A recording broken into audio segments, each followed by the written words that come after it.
to games, I grew up really watching tons and tons of animation from Japan and this country and other countries. But I like lately, it's a bit of a generic pick, I guess. But lately, I would say like Princess Mononoke or something like that. I've like come back to that movie and appreciate it more and more, kind of with each viewing, and it's just kind of like I think kind of a masterclass, not just in animation quality, like traditional cell animation, but the aspects of the storytelling and characterizations I really, really admire.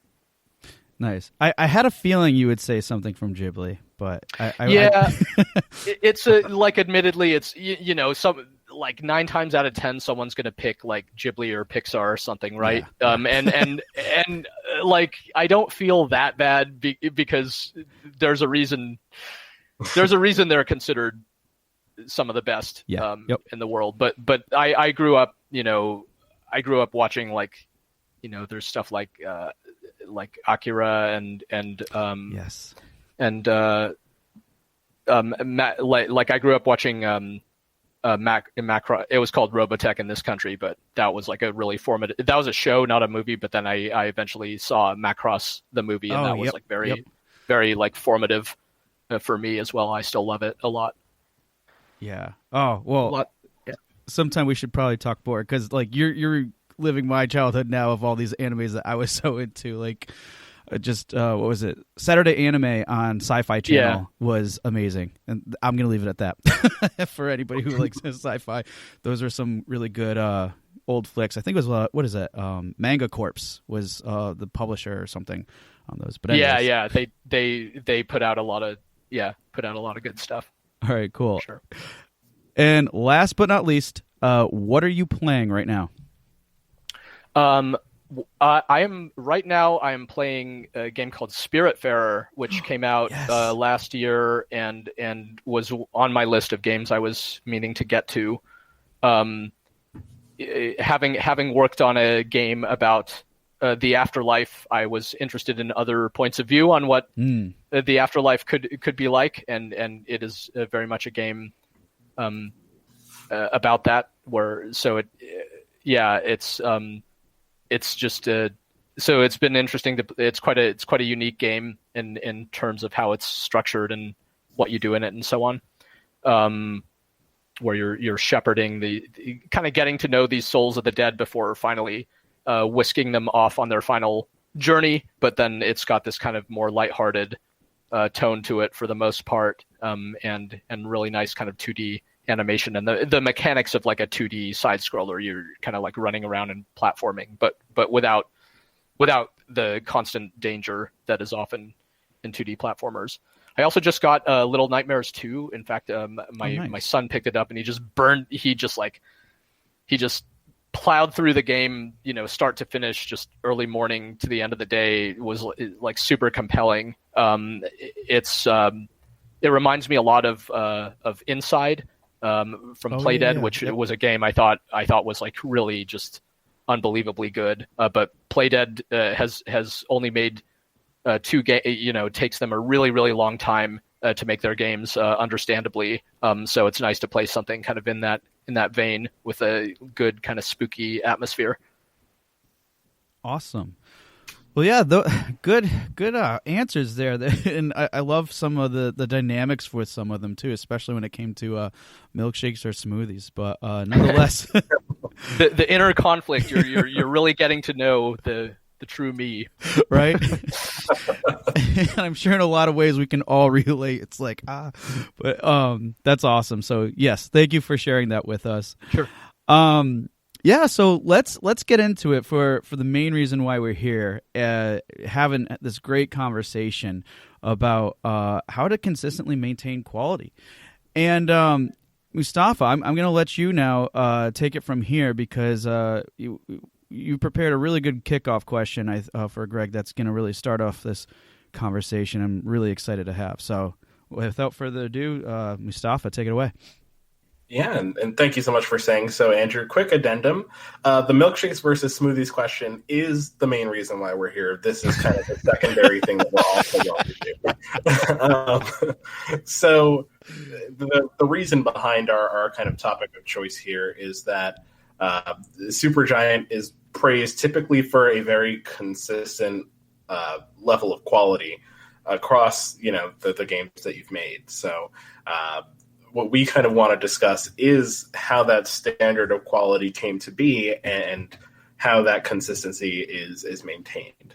So the first question here, with the absolute hit that Hades has been, earning many Game of the Year nominations and winning quite a few as well, between the successes of games like Transistor and Bastion, we're starting to notice, that theme of level of quality. So what can you share kind of about the process and how this attributes to having that sort of common thread throughout Supergiant's various games? Yeah. So thank you. First of all, Hades has succeeded on a different level from our past games, though it's one of the nicest compliments that we hear is that sense of consistency that you described, because that's important to us. We work on one new game at a time, and they take us about 3 years to make, and it's a long time and it's a big part of your life, just the 3 years alone. And not only that, but the game that you worked on is going to, at least I feel this way, and it's true to my own experience. Each of these games, they stick with me like forever. So I have a very good incentive to do everything I can to try to make sure that they're as good as possible, because I don't want to like live with regrets about the thing I worked on. But of course, I'm just one person on the team, and the quality isn't up to any one person. It's all of us. So I think the through line, like the direct answer to your question, how do we maintain the quality through each title? The simple answer is the team has remained very stable over time. That's not to say no one has ever left the studio, and we have had folks move on, over, it's just going to happen over like a 12-year history or something like that as the team grows. But we've been really fortunate that all 7 of us who were there from the beginning, that we're all still there and working together. And we set an explicit goal of like wanting to stick together and keep making games together for as long as we can. So like the sustainability of how we work is really important to us, and the quality of our work is really important to us, and comes from the individual creators that we have and their own sense for what the standard is. And we have a shared set of values about games. I think that is expressed through the work that we've done. Like I think, for as long as our team is anything like the team that it is today, where I just imagine we're always going to value the kind of like atmosphere and the world building and the kind of the way that the gameplay experience itself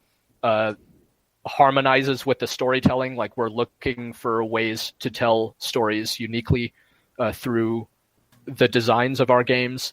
For as long as Darren Korb is our composer and audio director, I think like the music is always going to be an important part of our games. And, as long as Gen Z is our art director, like the artwork is going to be, have these like wonderfully imagined characters and things like that. So it's a testament to the talents, I think, of the people at Supergiant, and we often will say in our own words that like back to your inspiration question, we inspire each other as well. When like for someone like me, when I work with people like Darren and Jen, and I see the work that they're doing, it's a big motivator for me to also keep doing my best to do work that lives up to their work and so on. So when everybody feels that way,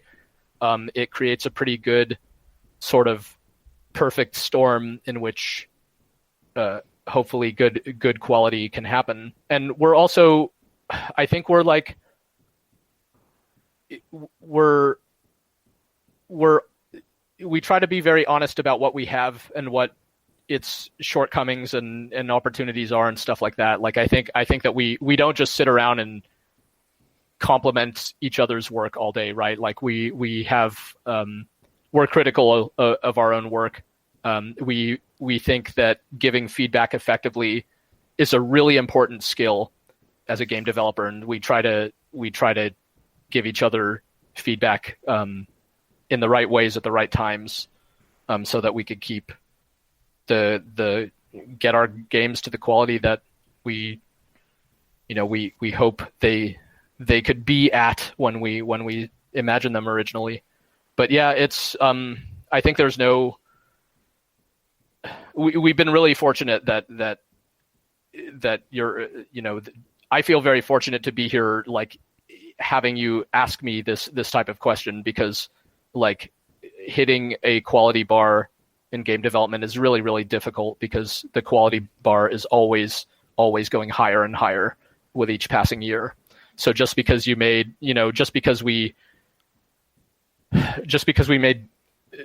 Bastion, back in 2011 and it was well received, that didn't mean that, the game we would make after that could live up to the standards of, a few years later and so on and so forth. So we have to keep learning and growing and improving to kind of keep up with the times as well, adding more sort of complexity to it. We can't just keep doing things the same way time after time. So that's a bunch of stuff, because it's a tough issue, and not something, we don't take for granted that quality will just happen on its own. It's something that you have to kind of claw at to achieve, I think. Right. Yeah. So thank you for sharing all of that. And I think it's such an incredible series of points that you've made, really, about the level of kind of almost, meticulous oversight that it takes as kind of a collective to really acknowledge what that quality bar is and actively ensure that you're hitting it, rather than kind of passively hoping that through other things it will come together. Right. I want to really revisit what you mentioned about how being, constructively critical of your own work is a really valuable skill, because I would echo that. I would agree that that's a very important thing. And kind of for the benefit of our listeners, can you elaborate a little bit on that? Like primarily, what does, I guess, kind of the proper execution of that skill typically look like, at least in your experience? Yeah, it's it's a good question. I think that giving feedback effectively, I think above all requires having context, and that context can be as far-reaching as possible, really. But two really important aspects of it are one is, what stage of development is the game in?